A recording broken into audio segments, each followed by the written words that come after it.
Se ve. Ok.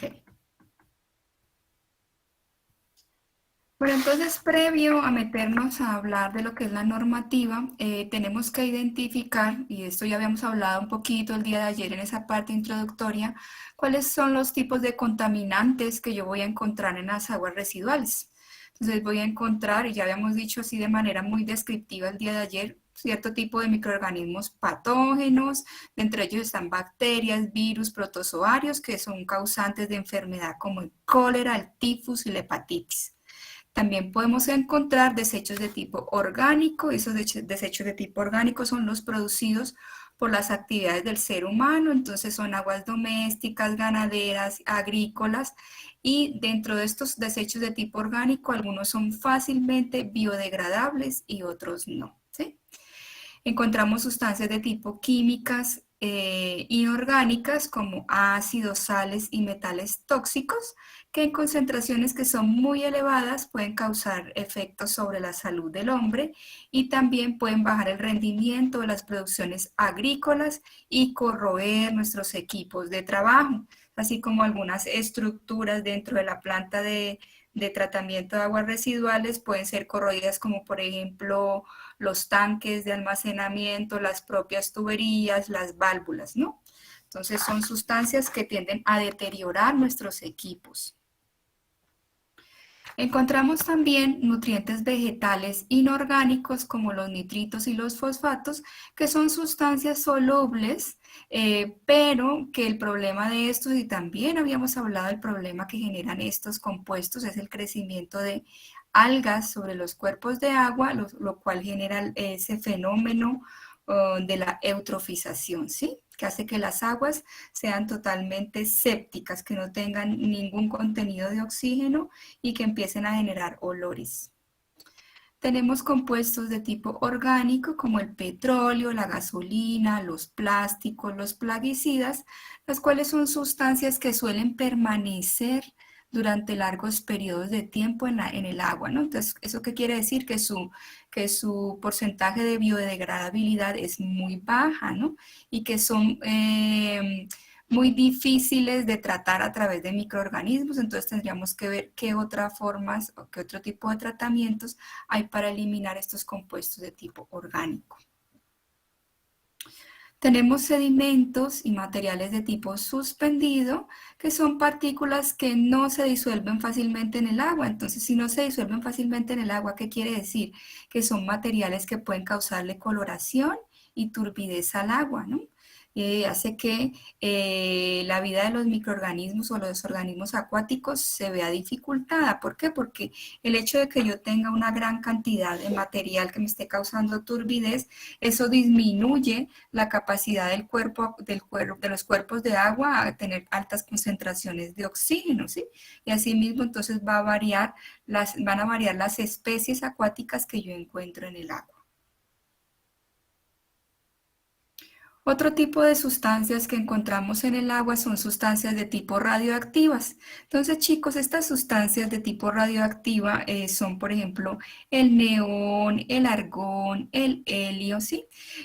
Los que son considerados gases nobles, ¿no? Este tipo de sustancias se encuentran como parte de la formación natural de suelos y de composición también de algunas aguas, ¿no? Entonces, no es porque ha explotado la bomba atómica o porque estoy utilizando sustancias radioactivas para producir o para generar baterías, no, sino que son sustancias que de manera natural se encuentran en las aguas, y el problema de ellas es que generan una contaminación de tipo alfa, beta o gamma. Esa contaminación va a depender de cuántos neutrones o protones tengan estos contaminantes dentro de su núcleo. Pero ¿cuál es la problemática de estas sustancias radiactivas? Cuando están en el agua y entran a nuestra cadena trófica a través de nuestros alimentos o del consumo de agua, ellas se van a ir acumulando. Y al acumularse, ¿qué hacen? Dañan los tejidos de los organismos vivos, ¿no? Y generalmente, ¿a través de qué enfermedad se manifiestan? Del cáncer, ¿sí? Entonces, este es el problema con las sustancias de tipo radioactivo. Tenemos la contaminación de tipo térmica, que también habíamos mencionado un poco el día de ayer, que es provocado por las centrales de generación de energía u otras industrias que puedan estar liberando algunas descargas a los cuerpos de agua con altas temperaturas. Y lo que hace esta contaminación térmica es que disminuyen la capacidad del oxígeno y al disminuirlo entonces se afectan los organismos acuáticos. Entonces, chicos, para poder detectar toda esa cantidad de contaminación que ya mencionaba anteriormente, es que existe nuestra legislación. Y entonces, para poder legislar, entonces se han determinado unos parámetros de tipo físico, químico y microbiológico que pueden ser medidas a través de pruebas de laboratorio y que dependiendo de su concentración, se determina si estas concentraciones son letales o causan morbilidad o causan algún daño o perjuicio al medio ambiente, ¿sí? Entonces, para eso, entonces está este establecimiento de esos parámetros. Entonces, dentro de los parámetros de tipo físico tenemos el olor, el color, la turbidez, el pH y la temperatura. Dentro de los parámetros de tipo químico hay muchísimos más que estos que yo he mencionado aquí en la lista, pero estos son considerados por nuestra norma boliviana, por nuestra legislación, como los parámetros iniciales que yo debo medir a un cuerpo de agua para saber si ese efluente que ha caído a ese cuerpo de agua está contaminándolo o no está contaminándolo, ¿sí? Entonces ahí tenemos la de BO5, la de QO, el oxígeno disuelto, el arsénico total, cadmio, cianuro, cromo hexavalente, fosfato total, mercurio, plomo, aldrin, clordano, etcétera, etcétera. Y tenemos otros parámetros que son los parámetros de tipo microbiológico, que serían los coliformes fecales. Bueno, si hablamos de la temperatura va a depender de la capacidad de absorción de ese cuerpo de agua de la radiación solar, ¿sí?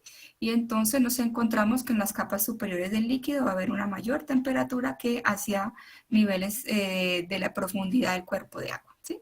Pero ¿cuál es el problema? ¿Por qué me interesa a mí conocer la temperatura? Porque, ojo chicos, la temperatura afecta la solubilidad de sales y de gases. Entonces, ¿qué quiere decir esto? Que cuando yo voy a hacer o voy a diseñar mis estructuras de tratamiento de tratamiento, perdón, de aguas residuales, debo revisar si esa temperatura va a hacer que esos gases y esas sales se disuelvan en la propia agua y entonces se haga más difícil removerlas. Entonces, por eso es importante considerar este parámetro que es la temperatura, ¿sí? Esto de la estratificación térmica ya hablamos el día de ayer, entonces no lo voy a mencionar.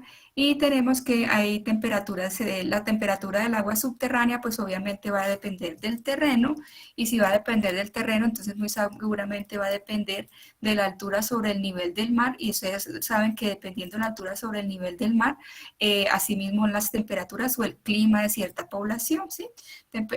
Altura sobre el nivel del mar por encima de 2.000, 3.000 metros, casi 4.000, pues obviamente esperamos que los climas sean mucho más fríos, ¿no? Temperatura mucho menores. Entonces, asimismo, eso está relacionado con las temperaturas de las aguas subterráneas.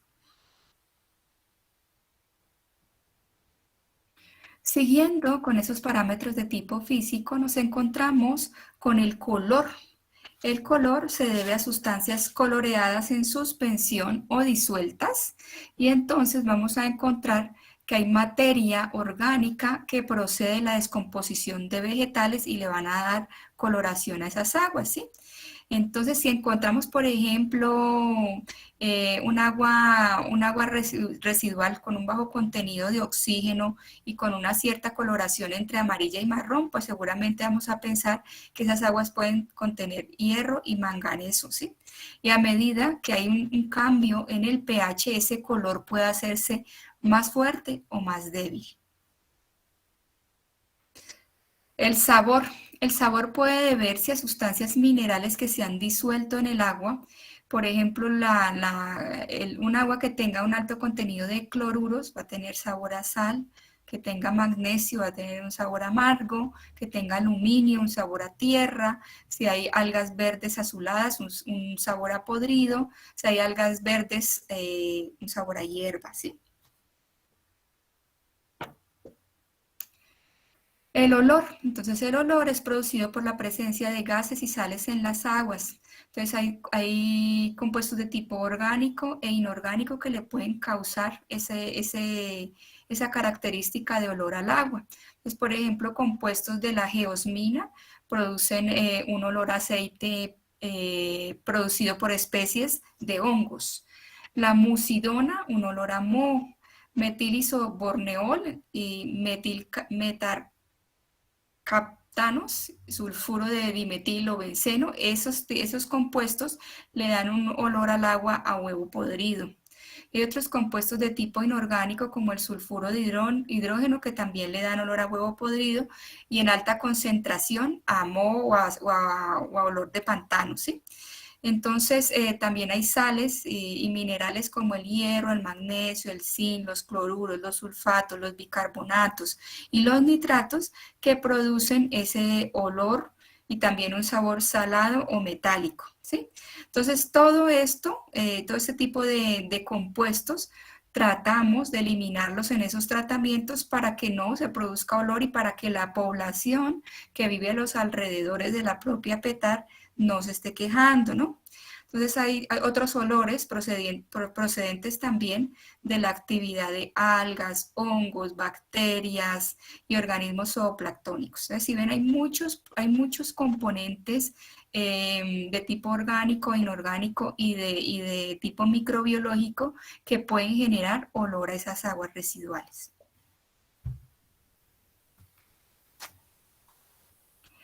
Otro parámetro importante para la medición es la turbidez. Entonces, la turbidez simplemente es el grado en el cual el agua pierde su transparencia, ¿sí? Y obviamente el hecho que exista turbidez en un agua quiere decir que hay partículas suspendidas que están produciendo esa turbidez.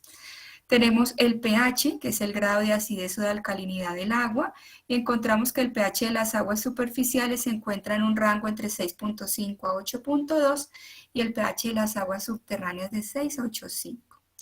Tenemos la alcalinidad, que es la capacidad del agua para neutralizar los ácidos, y este parámetro es importante, ¿por qué? Porque muchas de las reacciones al interior de estas plantas de tratamiento van a requerir de un cierto grado de alcalinidad. Entonces, estas aguas suelen ser alcalinas, pero con todas esas actividades que se van a generar de tratamiento, esta alcalinidad se va a perder y de pronto en algunos procesos voy a tener que adicionar algunos químicos que hagan que esa alcalinidad se mantenga durante el tratamiento. La DBO es la demanda bioquímica de oxígeno, o sea, la cantidad de oxígeno que requieren esos microorganismos para degradar la materia orgánica. La DQO es la demanda química de oxígeno, cantidad de oxígeno que requieren los microorganismos para degradar químicamente la materia orgánica. O sea, chicos, ¿qué diferencia hay entre esto y esto? En que esto lo van a hacer de manera biológica. Y al hacerlo de manera biológica, esto es una prueba que demora de 5 a 20 días, ¿sí? En cambio, la DQ es una determinación que yo la hago en laboratorio de manera inmediata a través de oxidación con dicromato. Por eso es química, porque estoy utilizando un químico que me va a ayudar a medir qué tanto oxígeno requieren esos microorganismos para degradar tanto materia orgánica e inorgánica. En cambio, esta solo es para degradación de materia orgánica, ¿sí?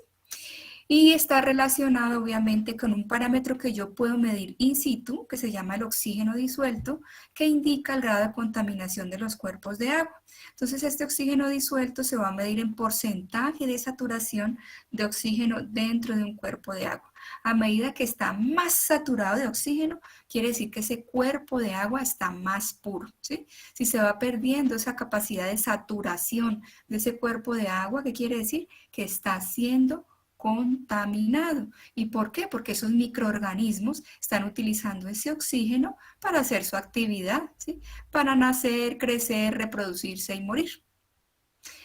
Bueno, tenemos ahora otro parámetro que son los metales pesados, pero esos metales pesados, ¿qué quiere decir? Que no voy a medir un solo parámetro que se llame metales pesados, no. Dependiendo del tipo de efluente que esté llegando a su cuerpo de agua, que esté descargando a la alcantarilla o a su fuente superficial o a su fuente subterránea, asimismo yo voy a medir si voy a tener arsénico, si voy a tener cadmio, si voy a tener mercurio, si voy a tener plomo, ¿sí?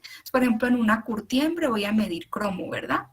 De pronto en una fábrica de elaboración de juegos pirotécnicos voy a medir cadmio o voy a medir plomo, ¿sí? Entonces va a depender del tipo de empresa o de industria la cual esté haciendo su descarga. Asimismo, yo voy a elegir el tipo de metales pesados que espero tener en esa descarga residual. Tenemos otros compuestos de tipo orgánico como son el cromo hexavalente, el fosfato total, compuestos de tipo inorgánico como son el cianuro, el aldrin, el clordano, el dieldrin, el DDT. Todos estos compuestos de tipo inorgánico son utilizados para herbicidas, se me fue la otra palabra. Bueno, es utilizado también en el control de plagas de la agricultura, ¿no? Hay otro nombre, pero se me acaba de ir, pero no nos quedemos aquí.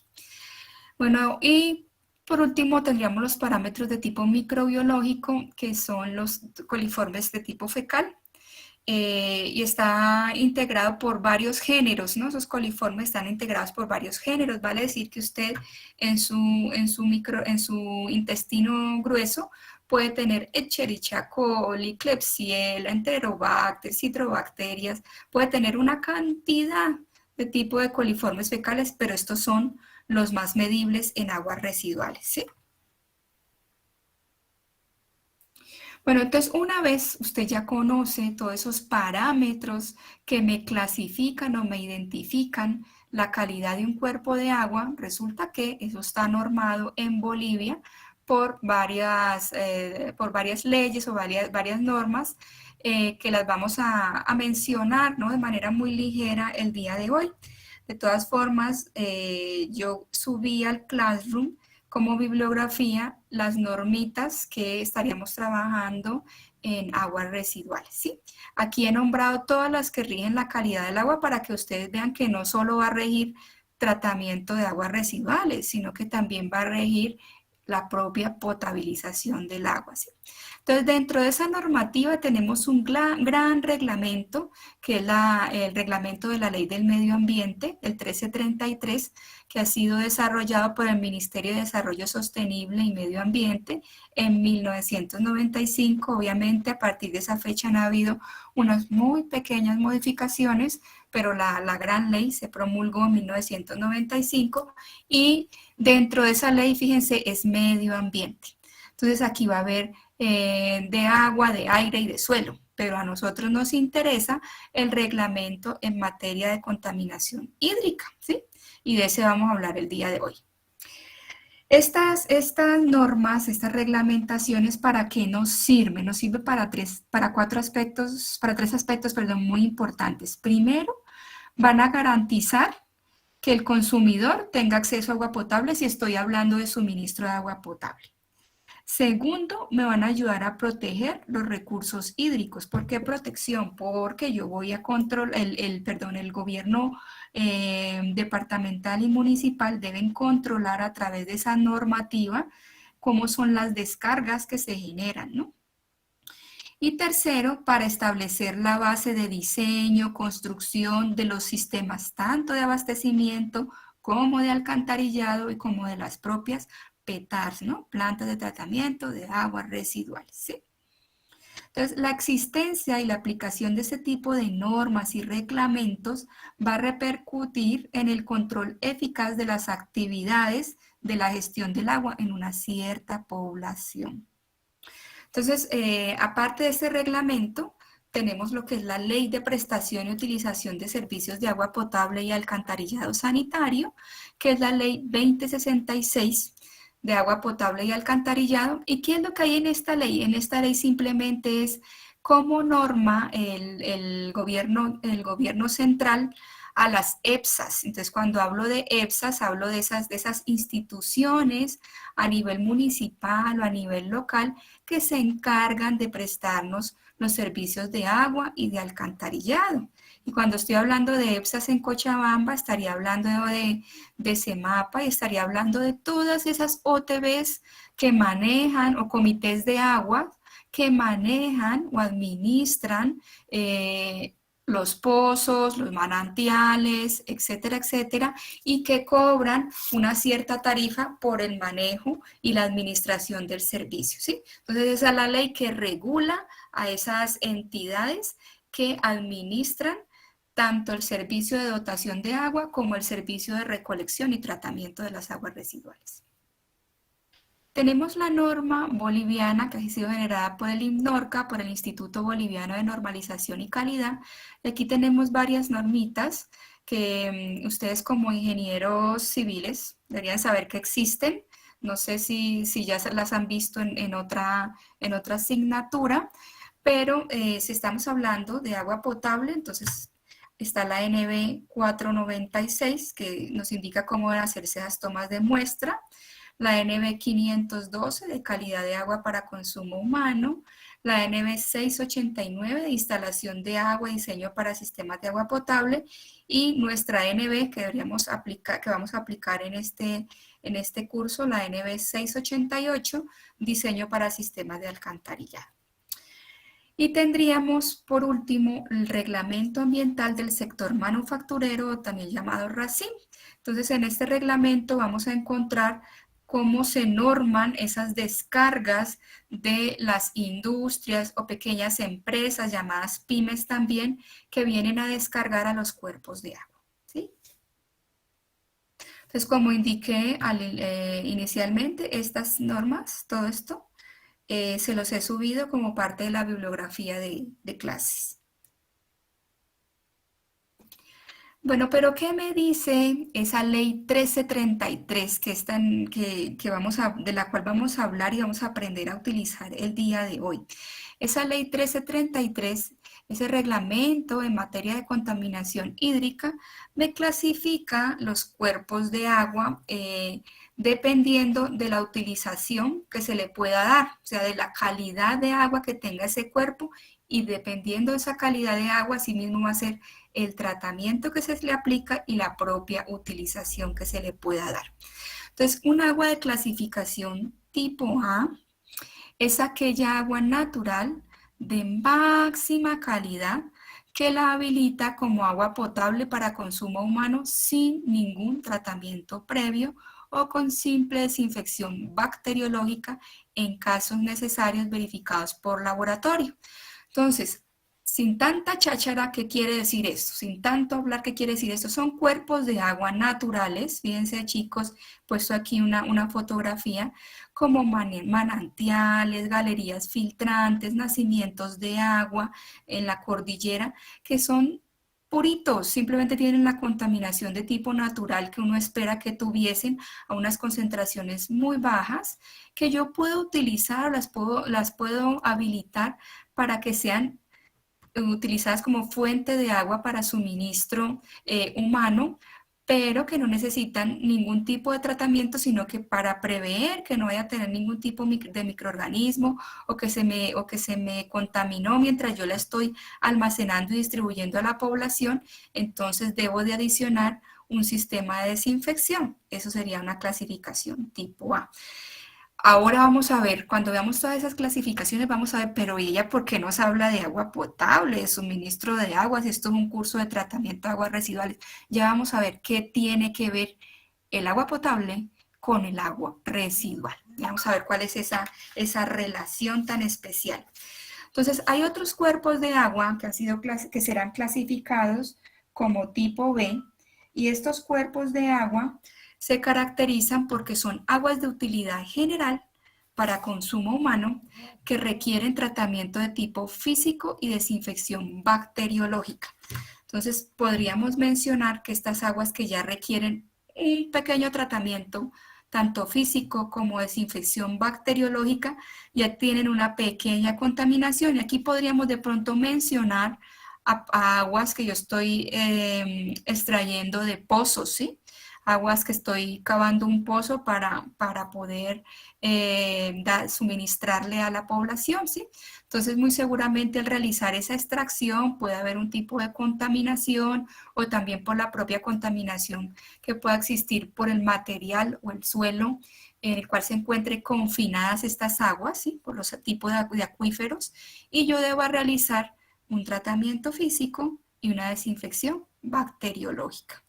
O pueden ser también agüitas superficiales que sean utilizadas, por ejemplo, para abrevaderos de ganado, ya sea porcícola o ganado vacuno, y estos animalitos estén generando algún tipo de contaminación y yo requiera un tratamiento de tipo físico y una desinfección bacteriológica. Entonces, estas agüitas son clasificadas como tipo B. Y hay una clasificación tipo C, que son aguas de utilidad general que para ser habilitadas para consumo humano requieren de tratamiento físico-químico completo y desinfección bacteriológica, ¿sí? Entonces, fíjense, chicos, que podrían ser de pronto esos cuerpos de agua donde la gente va a bañarse los domingos o los sábados con su familia y entonces dentro del agua les dieron ganas de hacer chichi, se hace chichi aquí, no salen porque pues está más fresco en el agua que salir, etcétera, etcétera. Y entonces ya estas aguas para yo poderlas habilitar requieren de tratamiento físico-químico y una desinfección bacteriológica completa. O también pueden ser aguas que yo se utilicen para la pesca o para la navegación, que también pueden ser susceptibles a contaminación y requieran de ese tipo de tratamiento. Y tengo una última clasificación que es lo peor de lo peor y que desafortunadamente ahí está nuestro río Rocha cuando pasa por Cochabamba, que son aguas de calidad mínima para consumo humano y que en casos extremos, súper extremos, usted los va a elegir para fuente de agua, ¿sí? Para fuente de agua para dotación. ¿Por qué? Porque ellas van a requerir de un proceso inicial de presedimentación, muy seguramente van a tener una alta concentración de turbidez, van a tener un alto contenido en sólidos en suspensión y entonces van a requerir de tratamiento físico-químico completo, desinfección bacteriológica especial contra huevos y parásitos intestinales, ¿sí? Y son agüitas que fíjense, aquí he puesto una imagen de esas poblaciones que viven sobre pilotes, ¿no? Sobre pilotes, o sea, sus construcciones son sobre pilotes y que la comunidad, por ejemplo, está haciendo todos sus desechos sobre el propio margen del río y que también están contaminadas por efluentes de tipo industrial o empresarial de pequeñas empresas, como por ejemplo generación de conservas, esos lavados de jeans que hablamos anteriormente, etcétera, etcétera, ¿sí? Entonces, como dije anteriormente, nuestro río Rocha tiene diversas clasificaciones durante el recorrido del propio río. Por allá, el río Rocha nace por allá por Sacaba, en la zona de Mailanco. En esa zonita de Mailanco, donde nace nuestro río Rocha, ahí tiene clasificación A en ciertos periodos del año, ¿sí? Vale decir que cuando es época de lluvia, la lluvia ayuda a reoxigenar y a subir los niveles de agua, hacer que se mezclen esas agüitas y que se difunda ese oxígeno disuelto en las aguas. Y entonces, en esas épocas del año, en esa zona del río, la zona de Mailanco, nuestro río Rocha se clasifica como A.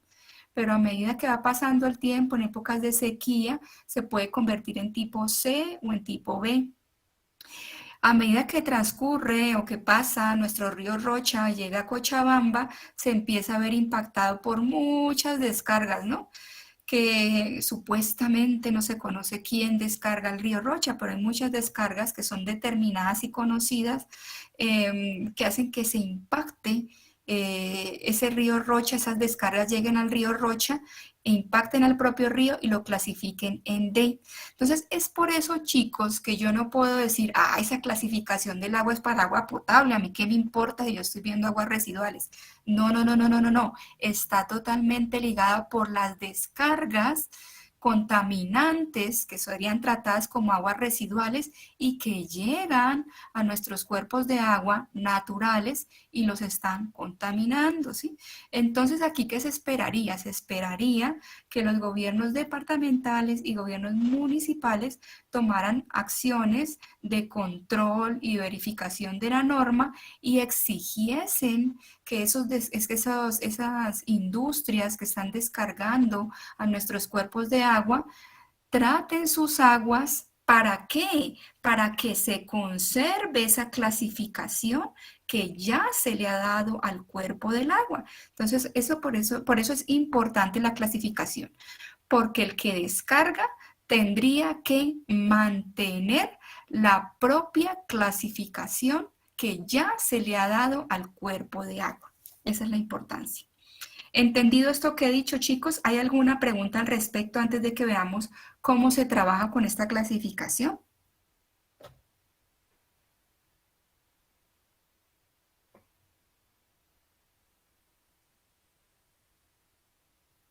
Sí, se entendió. Dije, Bueno, entonces seguimos adelante. Bueno, entonces si hablamos de esa clasificación, fíjense chicos que tenemos establecidos, o la norma tiene establecidos unos parámetros, tiene establecidos 79 parámetros, y esos 79 parámetros los ha discriminado acorde o sea, sus valores los ha discriminado acorde a la clasificación que se le dan a los cuerpos de agua, ¿sí? Entonces vale decir, tomaremos un parámetro que para, bueno, a ver, que para aluminio, por ejemplo, tenemos para aluminio, para un cuerpo de clase A, estaría una concentración de 0,2 miligramos por litro de aluminio. Pero fíjense que a medida que la clasificación va aumentando, asimismo la concentración va siendo más permisiva, ¿no? Entonces, para una clase B tiene 0,5, para una clase C tiene 1 y para una clase D tiene 1. Entonces, ¿qué me dice la norma? La norma de la clasificación de los cuerpos de agua me dice, me da dos artículos importantes, que es el artículo 6 y el artículo 7. El 5 no lo voy a leer porque simplemente el 5 me indica dónde es que encuentro estos anexos, ¿ya? Entonces, en el artículo 6 me dice, se deben considerar como parámetros básicos de BO5, de QO, coliformes fecales, oxígeno disuelto, arsénico total, cadmio, cianuros, cromo hexavalente, fosfato total, mercurio, plomo, aldrin, clordano, dieldrin, DDT, endrin, malatión y paratión. ¿Por qué? Ellos han revisado que estos parámetros son los que me pueden causar a mí toxicidad, muerte y morbilidad, tanto al ser humano como a los cuerpos acuáticos. Entonces, como a los cuerpos, a la vida acuática, ¿no? Entonces, por eso estos parámetros son de mucha importancia y deben ser considerados como básicos. Si yo estoy diciendo que son básicos, quiere decir que generalmente en todos los análisis de laboratorio voy a pedir estos parámetros para saber cómo están esos cuerpos de agua que voy a clasificar y esos cuerpos de agua que están llegando a mezclarse o esas descargas contaminantes que están llegando a mezclarse con mi cuerpo de agua. Y tenemos un artículo 7 que me indica que se permite que hasta 20 de los parámetros, pero ojo, esos 20 de los parámetros que estoy mencionando son 20 que hay aquí locos que no están dentro de esos que ya dije que eran básicos, ¿sí? O sea, esos básicos son intocables. Yo puedo tener 20 fuera de esos intocables que sobrepasen la norma, pero ojo, pueden sobrepasar la norma, pero hay una segunda condición. El exceso no debe superar, o sea, esos 20, el exceso no debe superar el 50% de los valores máximos admisibles del parámetro, ¿sí? Si lo supera, ¿qué quiere decir? Que vuelve a la clasificación inicial. Ya vamos a entender eso con un ejemplo, chicos. Entonces, para eso quiero que quede bien claro de que dependiendo, y ya lo mencioné al inicio, que dependiendo del rubro industrial, así mismo va a ser el parámetro que usted va a medir, aparte de esos 20 básicos. ¿Sí? Aparte de esos 20 básicos, usted va a solicitar o va a medir otros más que van a indicar qué es lo que tiene o qué es lo que generalmente descargan estos rubros industriales, ¿sí? Entonces, bueno, la norma me ha indicado que para poder yo hacer esa clasificación, esa reclasificación de los cuerpos de agua, una vez haya habido una descarga contaminante sobre un cuerpo de agua, debo de utilizar un parámetro que se llama parámetro mezcla, ¿sí? Vale decir que no es lo mismo, a ver, miraremos la fotito, que no es lo mismo que yo tenga aquí una medición de esos parámetros cuando está descargando, cuando viene la planta de tratamiento y descarga, no es lo mismo que yo lo mida aquí de manera concentrada a que lo mida acá de manera diluida. ¿Por qué? Porque al final el impacto se va a generar aquí en la dilución, porque yo estoy descargando a mi cuerpo de agua, ¿sí? Entonces vale decir que yo antes traía una clasificación del río, ¿cierto? Pero viene esa industria, esa pyme con su descarga y esa descarga va a tener una cierta concentración de determinados parámetros. Entonces descarga al río, se mezcla y se debe solicitar una medición de esas descargas en un punto que esté a una distancia entre 50 a 100 metros del punto de descarga. O sea, aquí no voy a medir, sino que voy a dejar espacio de unos 50 a 100 metros para que esto se mezcle y al mezclarse ya voy a saber cuál es la concentración nueva de esos parámetros en el río. ¿Con qué objeto? Con el objeto de saber cuál va a ser el propio impacto y la nueva clasificación. O sea, aquí tenía una clasificación previa y aquí voy a tener una nueva reclasificación. Entonces, ¿qué me dice ese parámetro mezcla? Ese parámetro mezcla me dice que eso va a ser igual al parámetro del río, perdón, al parámetro de la descarga, está en función de XY, todo lo que tenga ahí es de la descarga y todo lo que tenga R es del río, entonces sería igual al parámetro de la descarga del parámetro X que yo elija de la descarga por el caudal de la descarga más el parámetro del río por el caudal del río, eso sobre la sumatoria del caudal de la descarga más el caudal del río, ¿sí? Entonces, sugiero que se copien esta formulita para que la apliquemos ahora en el ejemplo. No recuerdo si lo puse en la diapositiva. Entonces, cópiense esta formulita para que, a ver, me fijaré primero si la tengo acá en la diapositiva. Ah, sí, está aquí en la diapositiva, no la copien. Entonces, para que lo entendamos mucho mejor, vamos a hacer un ejemplo, ¿sí? Dice, un cuerpo de agua de clase A, entonces inicialmente había sido clasificado como A, lleva un caudal de 20 litros por segundo, ¿sí? Y es impactado por una curtiembre que posee una descarga de 360 metros cúbicos día. Calcular los parámetros mezclas según los datos del muestreo que se encuentran en la tabla e indicar cómo alteraría la clasificación del río. Entonces usted lo que hace es pedir ese laboratorio, ese análisis de laboratorio y ya conoce el caudal que lleva el río y ya conoce el caudal de la propia descarga, ¿sí? Y asimismo conoce con qué concentraciones tenía estos parámetros antes de la descarga del propio río y qué parámetros tiene la propia descarga, ¿sí? Entonces vale decir que aquí lo que he hecho es medir los parámetros aquí y los parámetros acá. Y vamos a ver cuál sería la mezcla acá, ¿sí? Esa determinación a través de la fórmula. Entonces lo que hago es hacer aplicable ese parámetro mezcla con esa formulita que tenemos ahí. Y si se fijan, nuestro caudal de descarga nos lo están dando en metro cúbico día.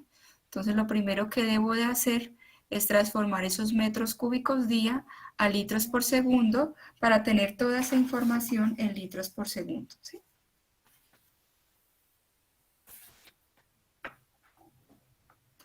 Entonces vamos calculando y encontramos que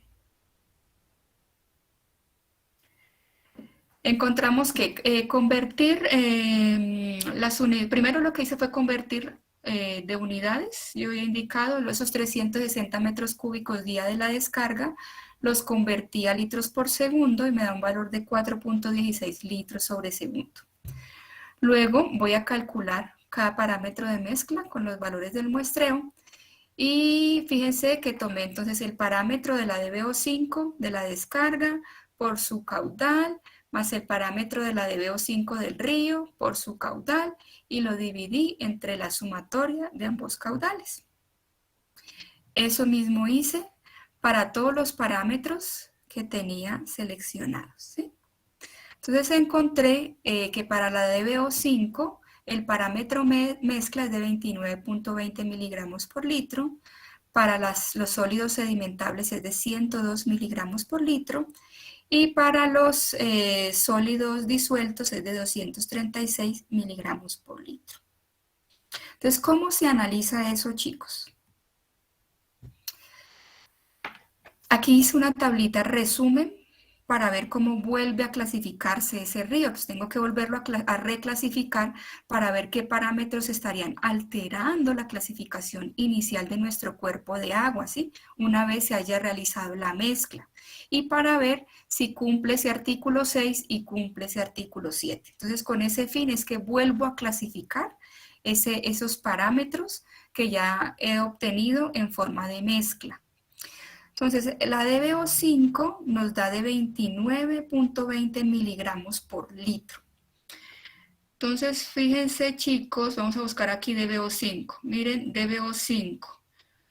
¿Qué valor tiene para cuerpo de agua, de clasificación A? Ustedes mismos me van a decir. ¿Cuál es el valor de la clase A para DBO5?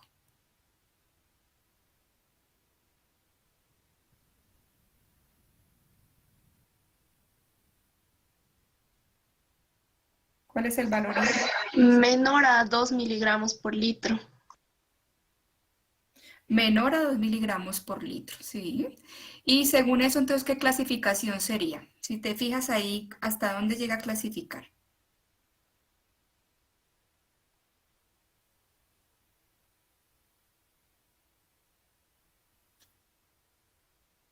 Clasificación D. Fíjate, sí, clasificación D, ¿no? Porque me da 29.20 miligramos por litro, entonces clasificación D. Entonces vámonos ahora con sólidos sedimentables. Acá abajo tenemos los sólidos sedimentables. ¿Cuál sería el valor para clasificación A?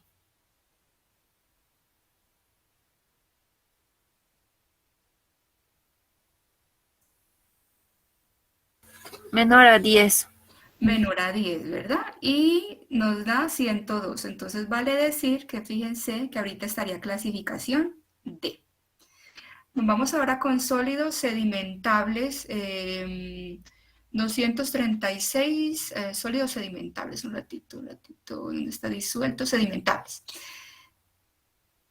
Ah, no, sólidos disueltos acá arriba. Entonces, fíjense, chicos, que esto no se alteraría, ¿no? Porque aquí es permisible en clase A hasta 1000 y yo tengo por debajo de 1000. Entonces aquí el cuerpo de agua sigue con su propia clasificación. Pero vamos a observar una cosa. ¿El ADBO5 está dentro de ese artículo 6?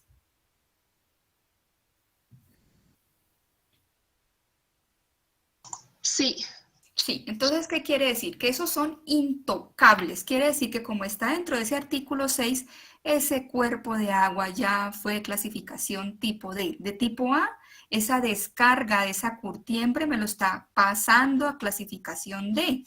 Entonces, ¿qué tendría que hacer la autoridad ambiental? Exigir a esa curtiembre de que debe rebajar este parámetro de DBO5 hasta este valor de menor que 2 para poder conservarse la clasificación A. Pero ¿qué pasa con los sólidos sedimentables, chicos? ¿Está dentro de ese artículo 6?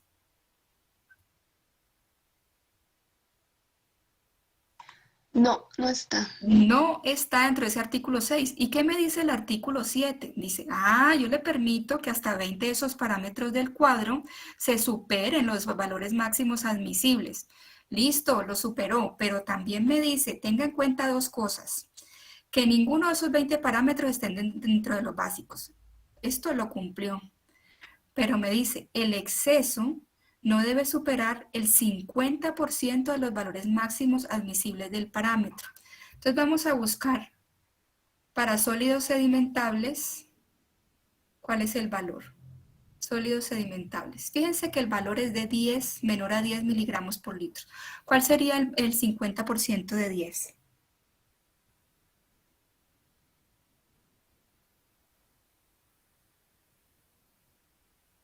Chicos, ¿cuál es la mitad de 10? ¿Cuál es el 5 50%? miligramos por litro. Eso, 5. Entonces, si este valor fuera 15, si este valor fuera 15, vale decir que esto me lo permitiría tener como clasificación A y yo tendría que simplemente eliminar esto para poder cumplir con la norma, pero no, en este sentido no lo cumple, ¿verdad?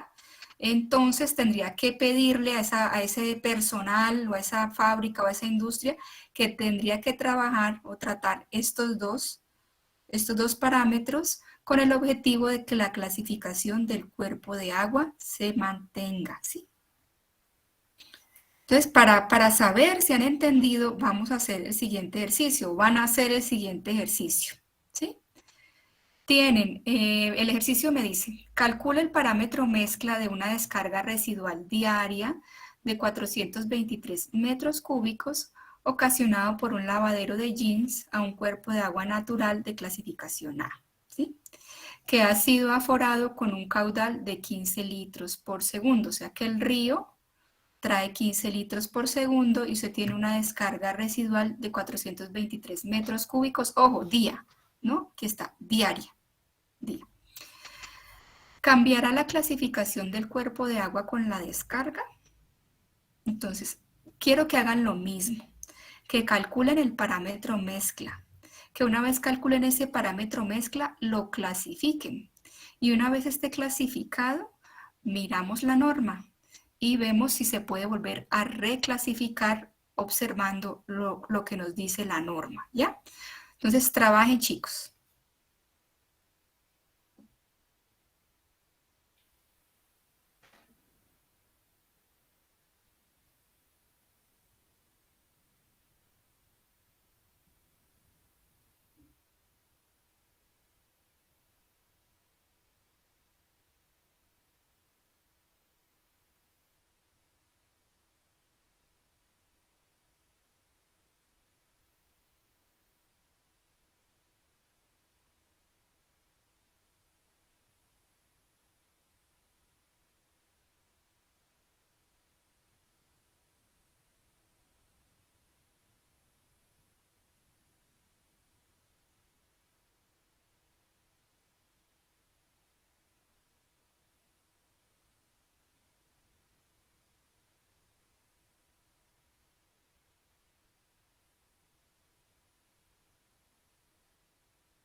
Chicos, ya deben tener los parámetros mezcla. ¿Cuánto nos da para el pH?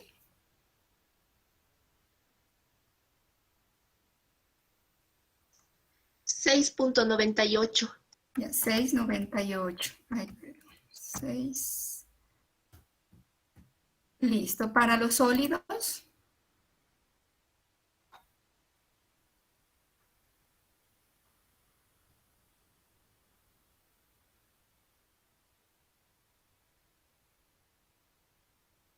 Sólidos flotantes, ¿cuánto nos da?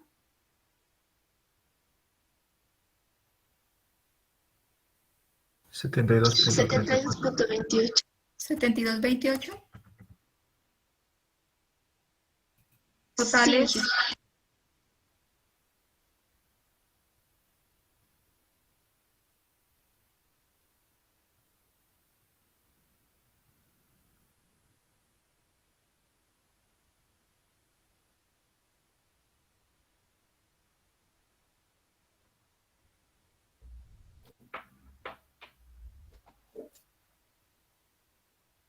$972.26.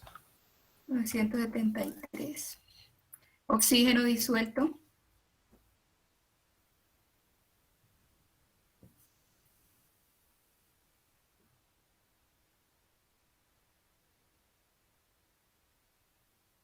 Se toma como 80 y como 10, no le importa que diga por ciento, se toma como 80 y como 10. Eso me va a dar un valor porcentual de saturación. 62.76. DBO.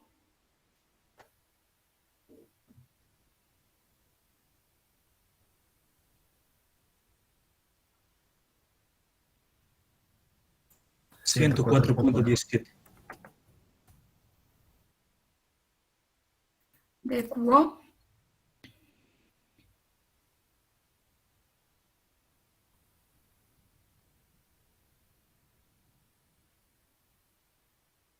Ciento 99.25. Aluminio.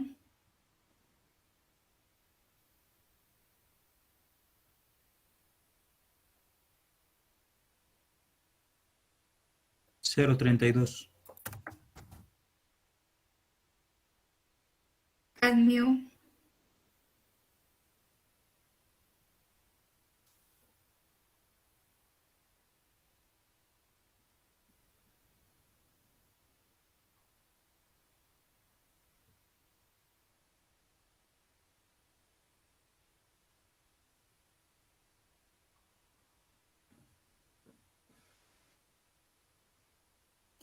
Es lo mismo cadmio, ¿no? 0.05, sí. Eso.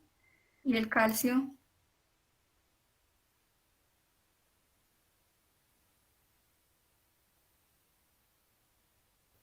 186.93. Bueno, entonces fíjense chicos que una vez ustedes calculan su parámetro mezcla, tienen que agarrar su normita, tienen que agarrar su listado de parámetros para poder volver a clasificar el cuerpo de agua, ¿sí? Entonces no sé si ya alguno ha reclasificado, si alguno ya ha clasificado de nuevo, para que me vaya diciendo cuál es la nueva clasificación. O sea, si es A, volvemos a poner A, si es B, ponemos B, ¿no? Dependiendo del valor que les haya dado el parámetro mezcla. Entonces miremos pH. pH está aquí al principio. Fíjense que pH está dentro de rango de clasificación A, entonces conserva el valor, ¿no? Este sigue siendo A. Sólidos flotantes. Está en 72,25. Vamos a ver cuál es la norma. Sólidos flotantes. Aquí está sólidos flotantes, es el parámetro 49. Entonces aquí dice que ausentes, o sea que eso quiere decir que cerito, ¿no? Ya lo hemos puesto ahí como cerito. Entonces esto sería clasificación. ¿Qué clasificación sería? Si no debe haber nada. D. D. Muy bien. Sólidos disueltos totales, 973. ¿No? Vamos a buscar disueltos totales. Disueltos totales, fíjense que es de 1000. Entonces, ¿conserva o no conserva la clase? Conserva. Conserva. Conserva. A. Oxígeno disuelto. Fíjense que el oxígeno disuelto no es negociable, chicos, porque el oxígeno disuelto está inmerso dentro de la DBO5 y DQO, que son parámetros, si recuerdan, DBO y DQO son parámetros base. Y el oxígeno disuelto también es un parámetro base, ¿vale? Es decir, que si no es negociable, no es negociable. O sea, si no está dentro de norma, se quedó como es. Entonces, ¿cuánto debería ser el oxígeno disuelto? 80. Y está en 62. ¿Qué quiere decir que mi cuerpo de agua ahí es? ¿Qué clase?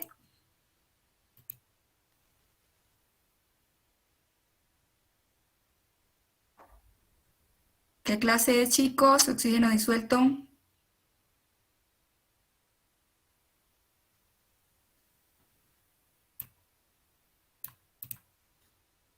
Aquí lo estoy colocando, oxígeno disuelto. Fíjense y me avisan. C. C.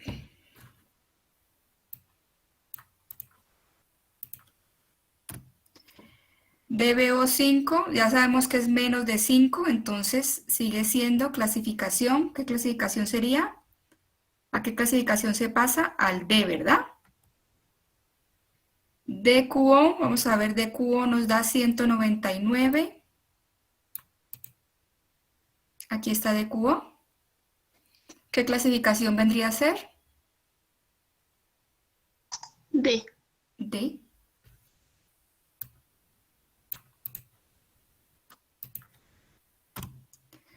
Aluminio nos da 0.32. Vamos a ver cómo está en la norma.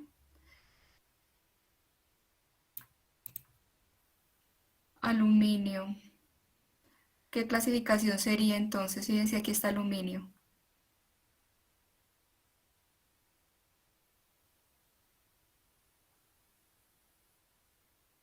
B. B.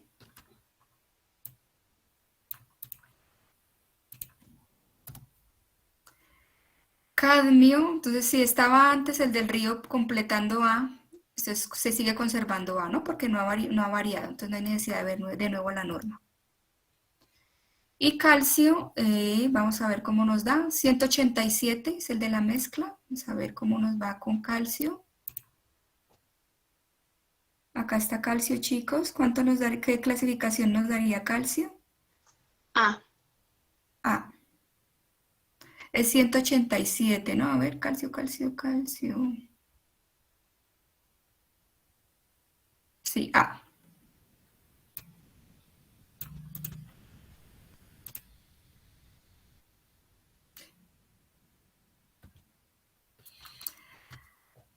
Entonces, con valor de pH me puedo quedar tranquila. Con sólidos flotantes, fíjense que esto no está dentro de los parámetros básicos, ¿sí? Entonces voy a verificar si este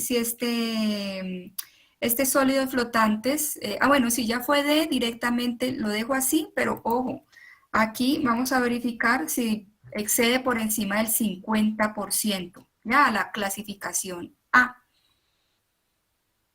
Entonces aquí nos da 72.28. Vamos a ver cuál es el parámetro de calcio, perdón, de sólidos flotantes que tenemos aquí. Entonces, sólidos flotantes, ausentes. Como deben ser ausentes, ¿qué quiere decir? Que esto sigue siendo D, que no puedo reclasificarlo. Sigue siendo D. ¿Qué más no me estaría cumpliendo? El oxígeno disuelto, y ya dijimos que eso no es negociable. La DBO5 y la DQO5 dijimos que no son negociables porque están dentro de los parámetros básicos. Vamos a ver qué pasa con el aluminio. El aluminio tiene 0.32. Vamos a ver si se excede del 50%.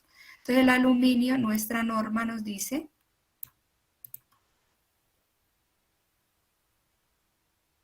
que es punto 2. ¿Cuál sería el incremento al 50% de la clasificación A? ¿Cuánto sería el valor si le estoy incrementando el 50%? Tendría que ser 0.3. Eso, 0.3. ¿Y aquí cuánto nos da? 0.32, ¿verdad? 0.32. Entonces ella sigue siendo clasificación B. Entonces, fíjense chicos, ¿quiénes me están alterando mi propia clasificación? Este río, ¿qué clasificación tendría ahora? ¿Sería A? ¿Sería B? ¿Sería D? ¿Sería C? ¿Cuál creen ustedes que es la nueva clasificación del río?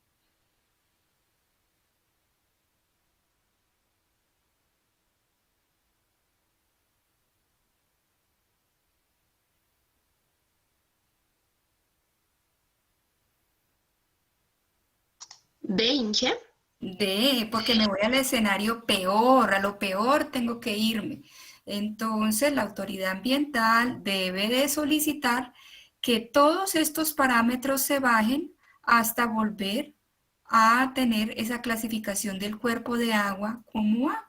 Y asimismo, usted como ingeniero, ya teniendo esto, tendría que proponerle a esa industria o a esa pyme qué tipos de tratamiento podría utilizar para poder llegar a obtener estos valores en parámetros que hagan que esa clasificación del río se conserve. Entonces, ¿quedó claro, chicos, cómo se hace esto? ¿Hay alguna duda al respecto de cómo hemos manejado esta reclasificación?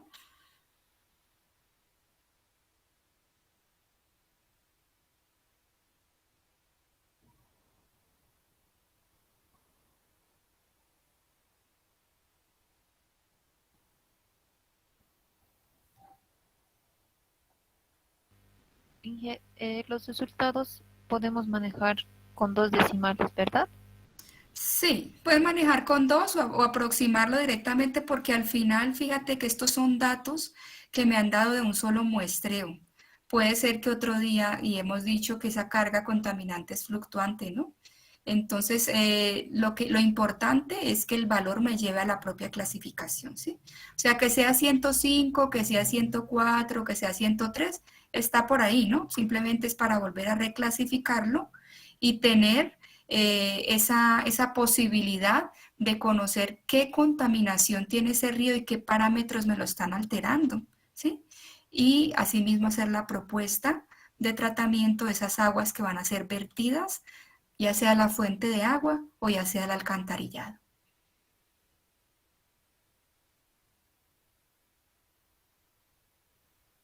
Y que una duda, bueno, tal vez un poco lo estoy interpretando mal. En caso que, digamos, tenemos en la clasificación puro C y puro D, sí o sí tenemos que llevarlo a clasificación A, porque, digamos, sería muy complicado, ¿no? Si en caso están entre los parámetros básicos. O Claro, también podríamos tratar de llevarlo a la clasificación B. podríamos llevarlo a la clasificación B y ver si al llevarlo a la clasificación B cumplo estas dos cositas, ¿no? Primero, ya sabemos que esos 20 parámetros son intocables, ¿no? Que esos que son intocables, como la DBO y la DQO, estos sí los tengo que hacer llegar a A, ¿cierto? Pero estos otros que no son intocables, sí podría llevarlos a B, pero ver que cumpla que el exceso no sea superior al 50%, ¿sí? Eso tendría que pretender mi planta. Disculpe, ingeniero, una pregunta. Dime. En los parámetros que estaba diciendo en las partes importantes del oxígeno disuelto, todas esas cosas, si en caso que me tocaría más o menos una categoría de pura B y puras A, como me dijo que es más importante, entonces yo creo que hay que tomar directamente sus parámetros del oxígeno disuelto, el DBDU o el DBDQ. El DBO5 y el DQO. Esos son prácticamente los que hay que tomar más interés. Ahora, en otro caso que me salgan Ds, As, y digamos el DBDU y el oxígeno disuelto me sale DBO5 y DQO, ojo, DBO5 y DQO. DBO5, me saldría, digamos, en este caso, digamos, especial, me saldría a qué parámetro tendría que tomar, sí o sí tendría que tomar el parámetro B o algo más bajo o el peor, como estabas diciendo hace ratos?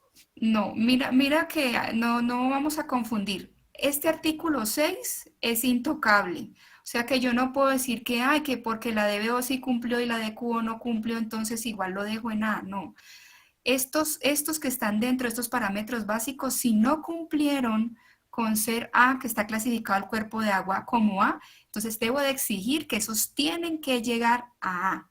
Puede ser que ese río no esté clasificado como A, sino que sea B o que sea C. Entonces la autoridad ambiental pide que estos del artículo 6 lleguen a esa clasificación, ya sea A, B o C, pero lo que tenga el cuerpo de agua, ¿sí? Pero ojo, si yo tengo otros 20 parámetros fuera de norma y que no están dentro de esos básicos, lo va a reclasificar al peor escenario. Vale decir que si yo tengo dentro de esos 20 parámetros el aluminio, que ya hemos visto que no es básico, y ese aluminio me lo está llevando a D, entonces ese cuerpo de agua fue D.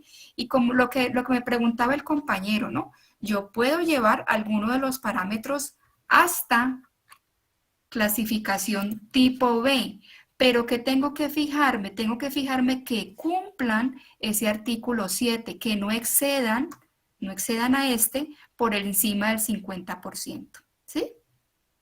Esas son las dos cositas que debo considerar cuando estoy permitiendo que sea otra clasificación. Tengo que considerar este artículo 7, que ninguno de esos parámetros esté dentro de los 20 y que el exceso no supere ¿a quién? No supere a esa clasificación que ya tenía el cuerpo de agua por encima del 50%, ¿sí?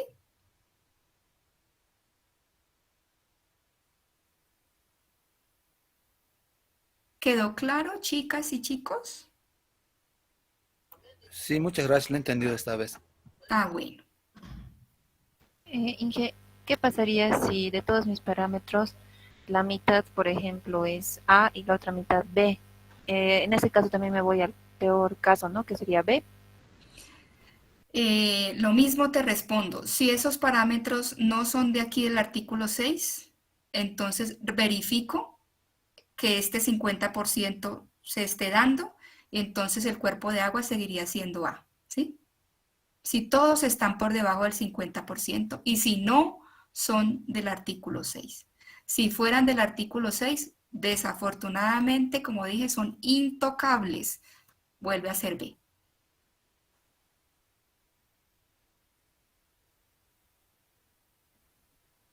Entonces ya van a ver, chicos, que van a ver algunos tratamientos cuando estemos viendo las unidades primarias, secundarias y terciarias.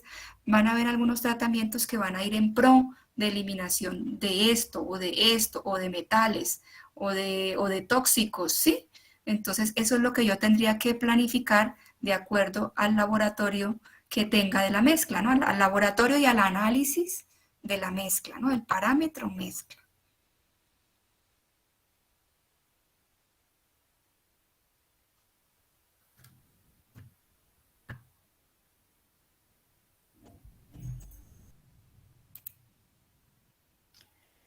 Bien, chicos, si no hay más preguntas al respecto, entonces la clase de hoy queda hasta aquí. El día de mañana vamos a empezar a ver lo que son los parámetros de diseño, vamos a calcular esos parámetros de diseño, y también sugiero por favor que tengan su calculadorita y sus hojitas, o si a algunos les gusta trabajar en Excel, también podríamos hacerlo en Excel, pero que participemos, chicos. La idea es que aprendan. Yo sé que es complicado muchas veces estos temas de cálculos o de diseños manejarlos vía virtual, pero tenemos que aprender a hacerlo, ¿ya? No es imposible, nos vamos a ir acostumbrando. Eso es todo, chicos. No sé si hay alguna pregunta más antes de que nos despidamos o lo dejamos aquí ya para que nos veamos el día de mañana. Bien, chicos, entonces nos vemos el día de mañana. Que tengan buen resto de día. Hasta mañana.